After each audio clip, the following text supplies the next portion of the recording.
The Windsor bell has struck 12. The minute draws on. Now the hot-blooded god assist me.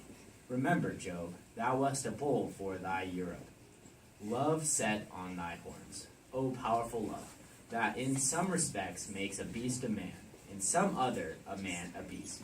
You are also Jupiter, a swan for the love of Leda. O omnipotent love, how near the god drew to the complexion of a goose. A fault done first in the form of a beast. O Jove, a beastly fault, and then another fault in the semblance of a fowl. Think on, Jove, a foul fault. When God have hot backs, what shall poor men do?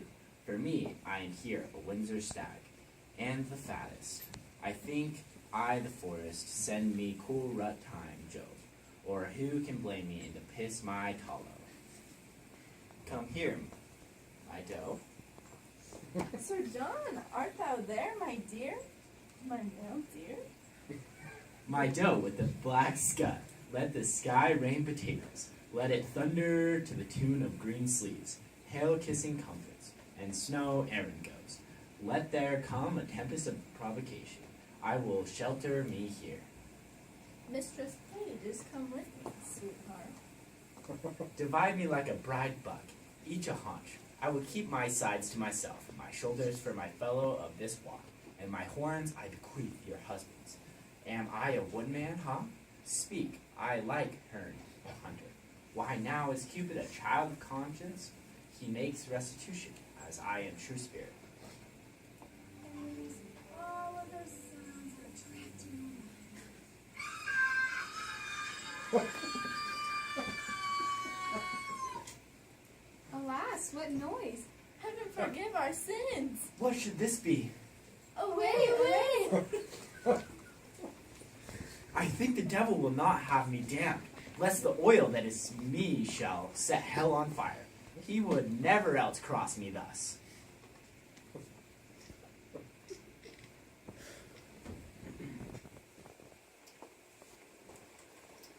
Fairies, black, gray, green, and white, your moonshiner valors and shades of night, your orphan heirs of fixed destiny, crier hobgoblin with the fairy ways.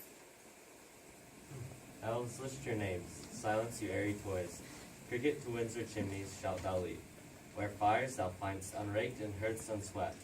There pinch the maids as blue as bilberry, our radiant queen hates sluts and sluttery. They are fairies. He that speaks to them shall die. I will wink and couch, no matter their works must I.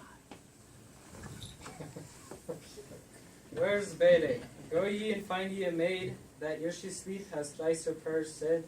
Raise up the organs of a fantasy, sleep she as sound as careless infancy.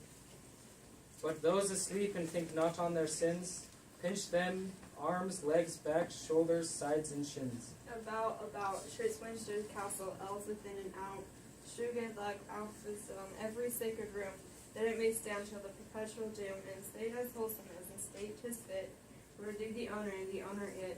The several chairs of order like you scour the juice of bones of every precious flower.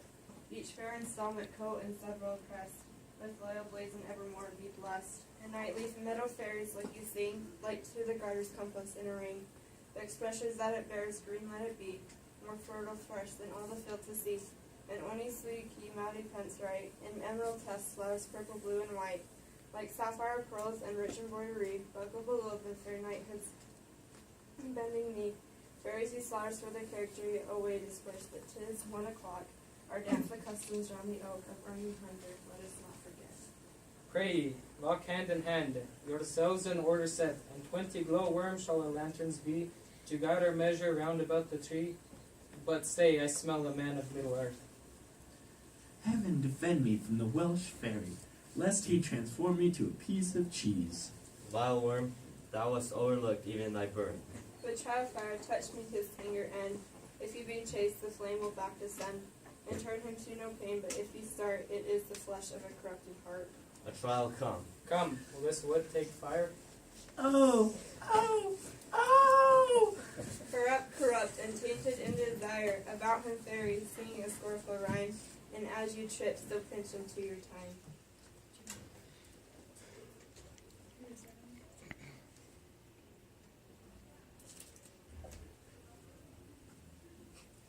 Fly on sinful fantasy, fly on lust and luxury.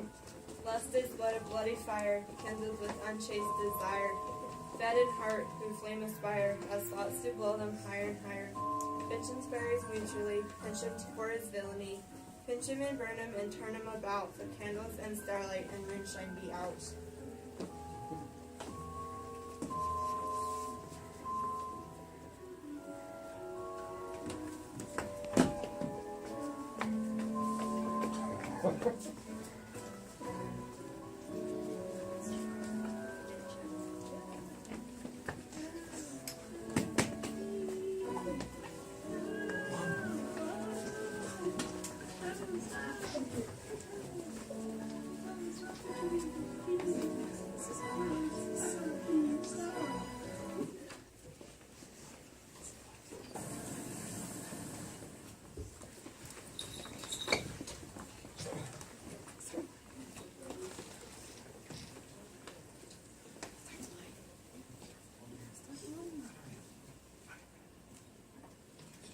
Okay, nay, do not fly. I think we have watched you now. Will none but the herd, but the hunter serve your turn? I pray you, come, hold up the jester no higher. Now, good Sir John, how like you Windsor wise? See you these husband, do not these fair yokes become the forest better than the town? Now, sir, who's a cuckold now?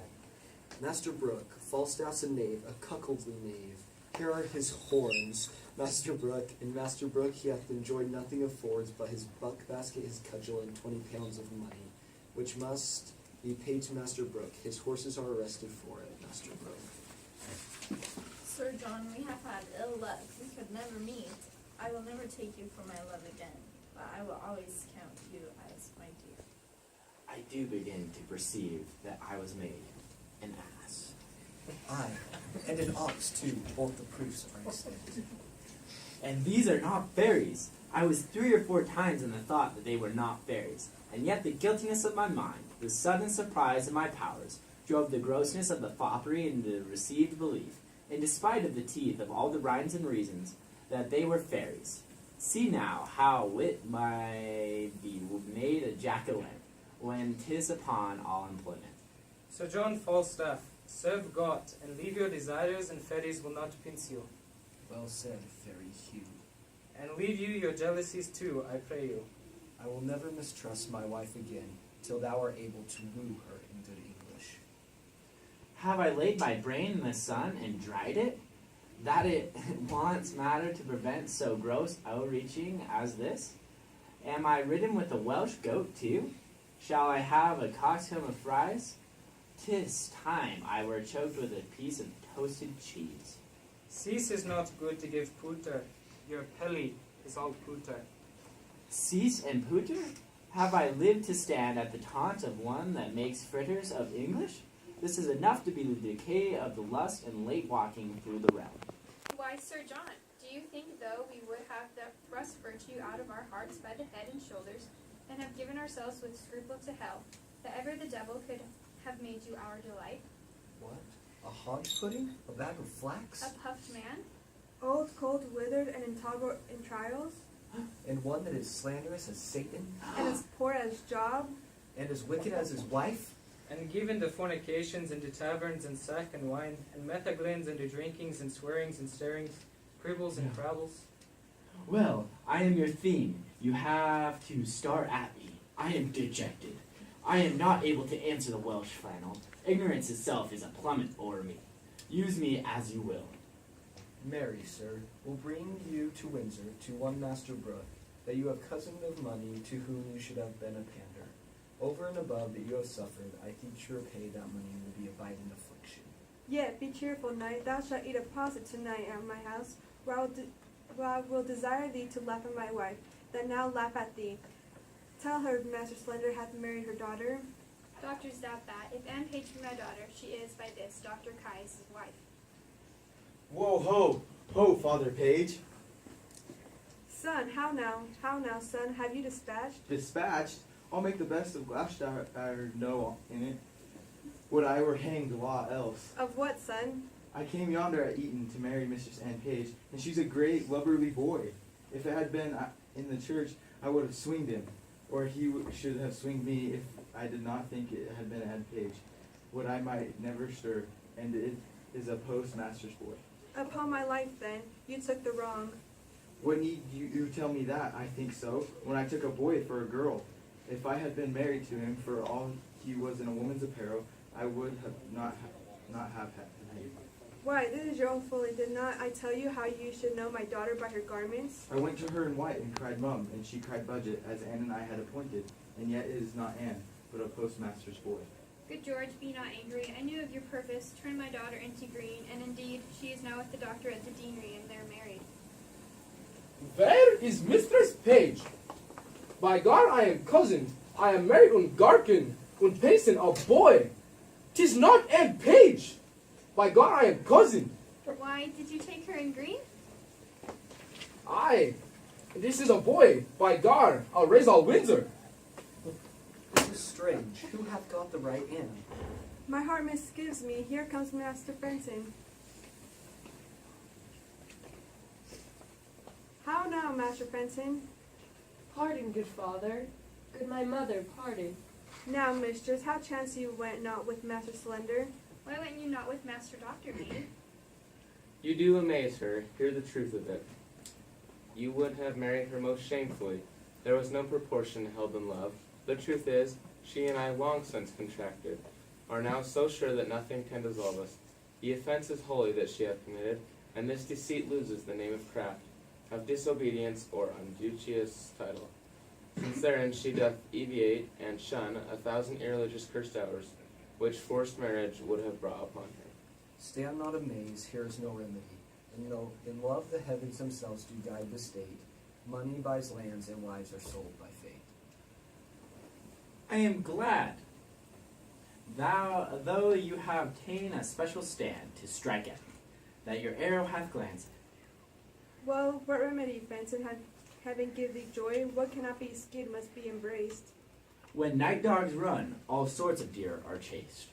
Well, I muse no further, Master Fenton. Heaven give you many, many merry days. Good husband, let us go, everyone go home, and laugh the sport over by a country fire, Sir John and all. Let it be so, Sir John. To Master Brooke you yet shall hold your word, for he tonight will lay with Mistress Ford.